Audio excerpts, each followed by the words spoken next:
In part one, we talked about Dr. Baofu's theory of everything and vision of the future.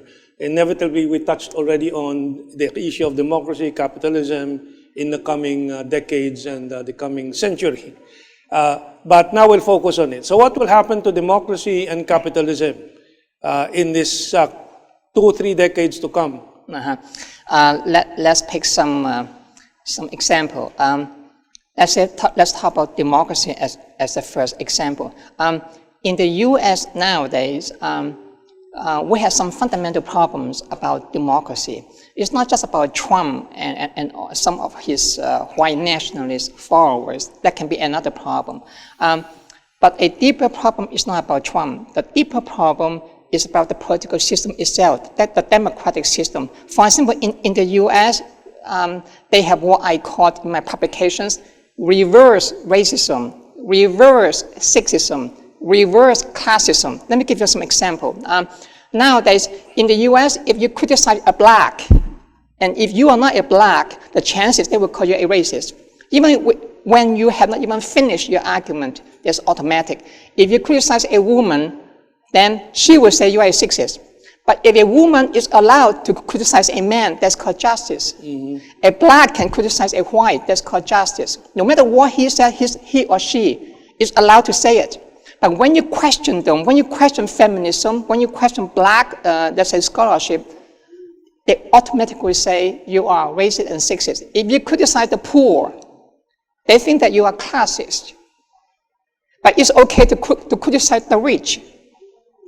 You see that? Now, this is the double standards. Now, this double standard, if you think more carefully, is part of the problem of liberal democracy and political and the democratic system in general because of the notion of equality.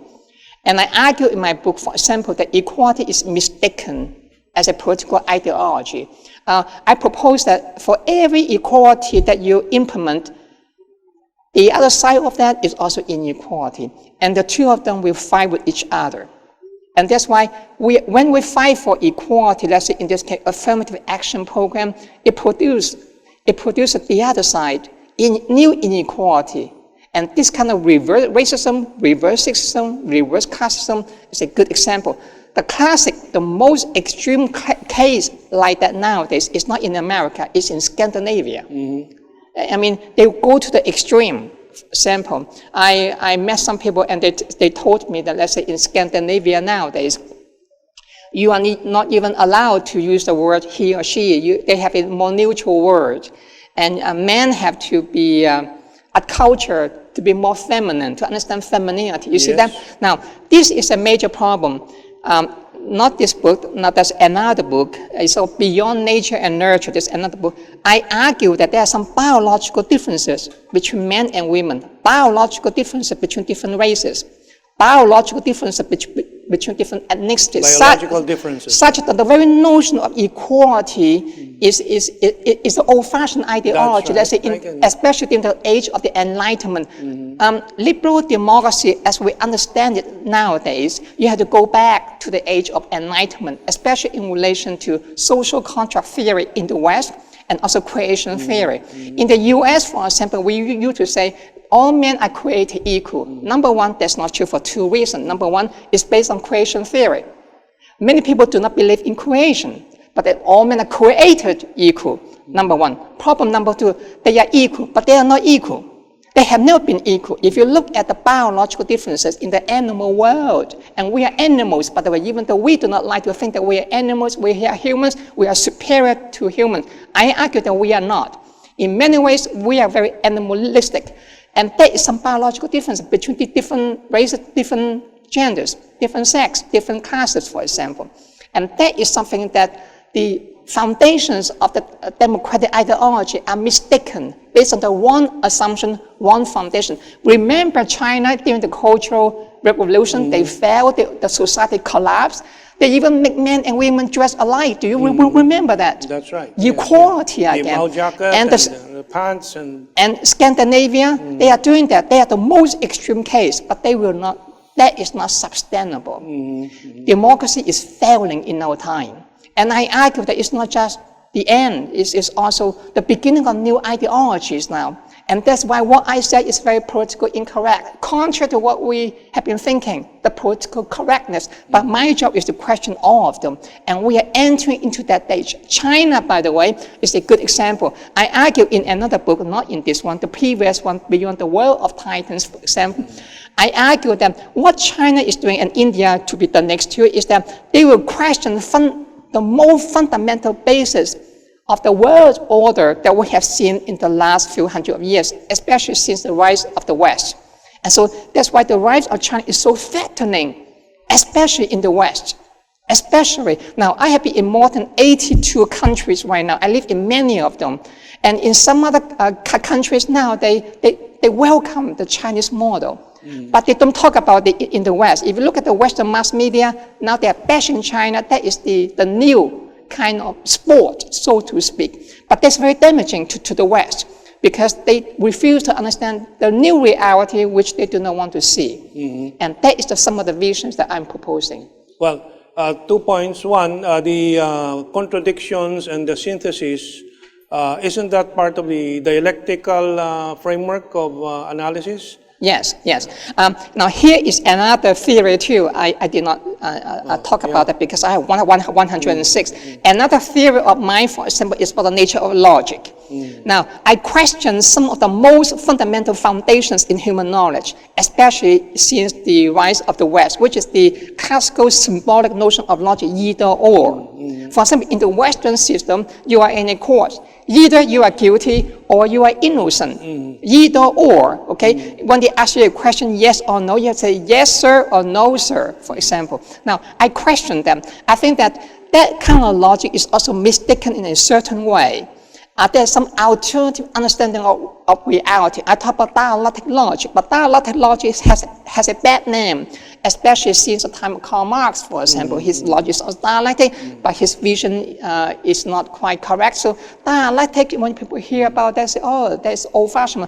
But I propose a different one, a different version to combine two of them, dialectic and classical one too. So my version is very different, and I think that it's time to go beyond that, but that is the beginning of a new thinking now, and that's why we are so interested in this era right now. We are opening now to new ideas that we have not seen before. There are so many out there, and that is the one which I'm challenging. Yes. And that's very interesting to understand the world in that perspective. Well, as I listen to you, and you discuss the differentiation, male, female, and so on, these are differentiations created by a certain psychological state, which is maybe one can say primitive.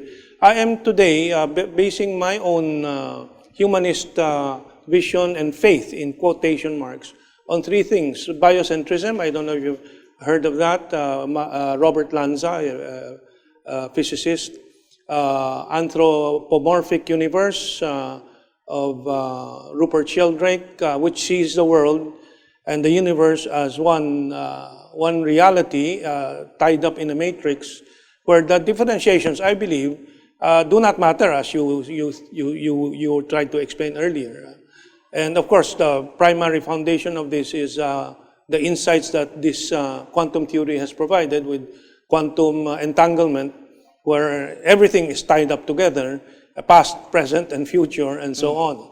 So I am also trying to look beyond today's categories, but we don't have enough time in this session to try to look into these things in detail.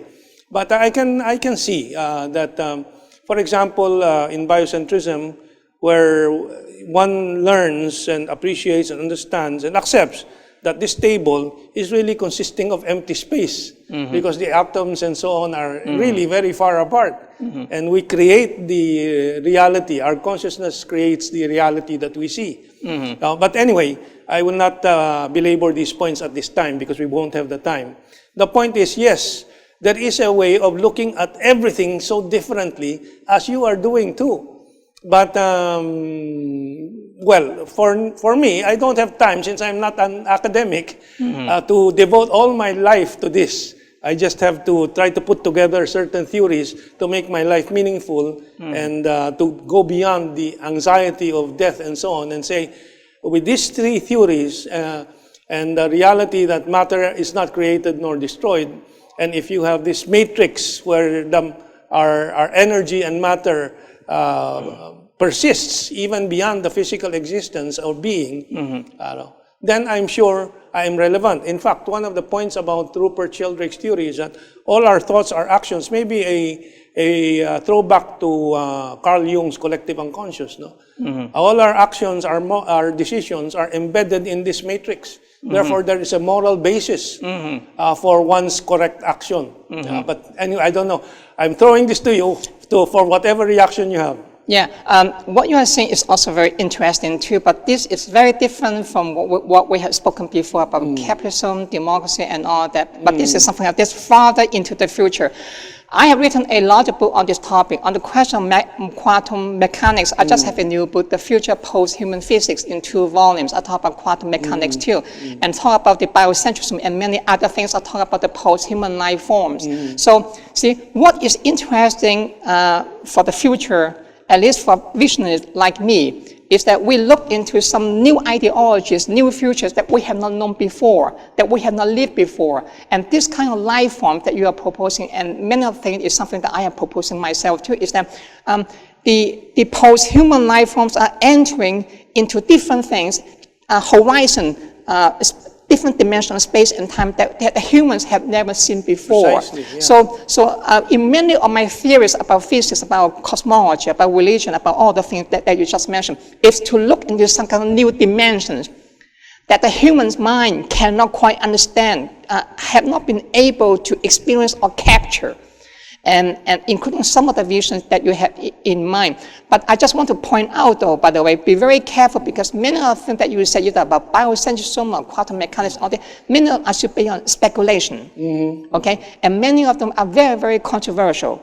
So you have to be careful about using some of those terms as more as the technical jargons that people use nowadays as a cliche, and then use that to throw something onto the fire and think that maybe it will spark. But the problem is that that kind of thing can be very misleading in the end. Be very careful about, try to question more. In the book on post-human physics, I question many of the popular misunderstanding of quantum mechanics. In fact, there's fundamental limitations of what quantum mechanics can offer us in changing the world, just as I think there's also some kind of fundamental misunderstanding on our parts to understand them. There is a lot of things that we still do not quite know about quantum mechanics, including entanglement that you just mentioned.